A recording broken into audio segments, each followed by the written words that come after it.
Watch and burn. Hey everyone. So tonight I wanted to discuss DJ Shadow's second one, The Private Press.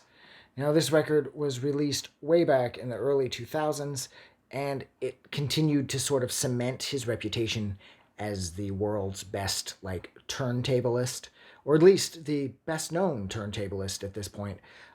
He started with Introducing, and from there he built into this.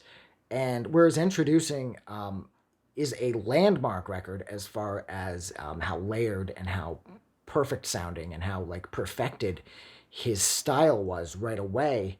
This is the record that sort of broke him more in like a commercial sense.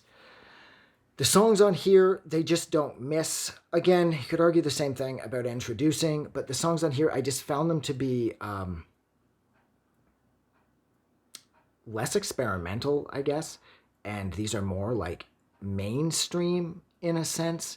And this record was, out of the two of them, like I said, the one that sort of like broke him to the world. Well, you know, not the entire world, but enough of the world because of how incredibly smart and how layered and how well produced and how well chopped up and how well used all of the samples are and how they gel here. Like, this is how they've always sounded and this is where they've all originated from. You know, Josh Davis, he was incredibly good, at least I mean, he still technically is, but I'll get to why I don't love him so much anymore in a minute.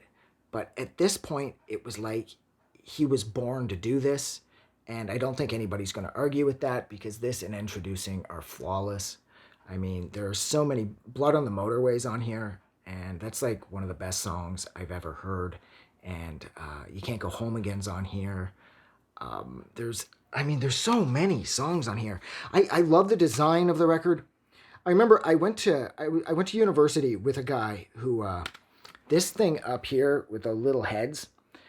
Yeah, this jackass tried to say that that Davis stole that from him because he was drawing those sort of like don't lift your pen off the page to make a face and a skull and a head and whatnot, little drawings, and he used to do them all the time. And then he would show people all the time these drawings and claim how, like I said, DJ Shadow stole it from him.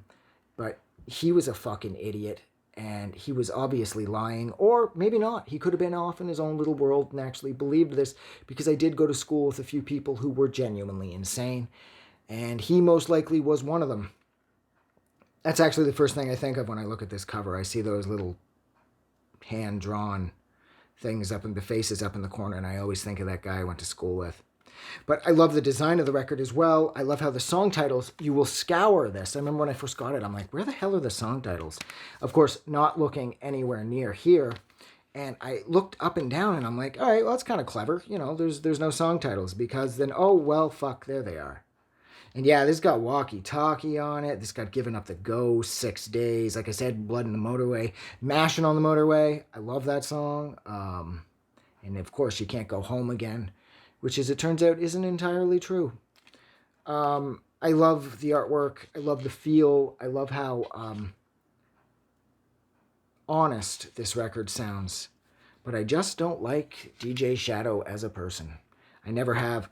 I bought his live one in tune and on time, and whereas it was really clever and everything, whenever he talked, I cringed. He takes himself so seriously, and I understand that he's contributed quite a bit to the history of music with this and Introducing, but buddy, you fucking threw it away with The Outsider, because your fan base consisted of people who loved these first two records and the sound that you were developing throughout the course of these first two records, and then he just slapped everybody in the face with The Outsider, and it didn't fit at all. It was all like very straightforward hip-hop, and then there was that one song that was all fast and thrashy, and it just didn't fit. I liked it, but the people who loved The Outsider aren't going to get that track any more than the people who loved that track were going to get The Outsider. And I just felt like he really lost his way. And from that point forward, he wasn't really able to find his way back. I thought The Less You Know, The Better was pretty good. It had its moments, but it's still, I don't know. It's like he just consistently kept missing the bullseye from The Outsider forward. And I know it cost him a lot of his fan base, and it's sad and everything.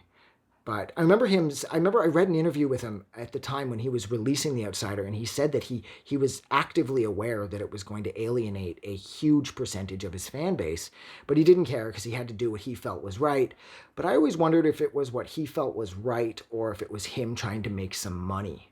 Because I know with the In Tune and On Time, on there he talks about how his manager says, I think it was on there at least, when he says that his manager said that if you do this with the giant screens and everything, you're not going to make any money. And so maybe with The Outsider, he was just trying to recoup some of his losses from going super artistic and experimental with the Private Press tour. But it didn't work for me. I didn't like The Outsider. I hated The Outsider. And everything since, I just haven't really been able to wrap my head around. And I just don't care, because he stopped building off this sound that he was developing so strongly and so seriously with Introducing and the Private Press. And then it's like he just threw it away, and he just kept trying new things, sort of, kind of, maybe, and he kept going more and more mainstream sounding, and it just didn't translate into any greater success for him. And I just don't care anymore. I love these two records. I'm always going to love these two records, especially the Private Press. This record is absolutely perfect. This is a fucking masterclass in how to make an album that has heart and meaning and to keep it really fun and catchy at the same time. But I don't know. I think I'm going to end it here. So thank you so much for sitting with me while I discuss DJ Shadow's second album, The Private Press. If you like this review, don't forget to do something nice for somebody. And I will see you guys soon, because I'm already doing videos for year 2, so there's a lot of these.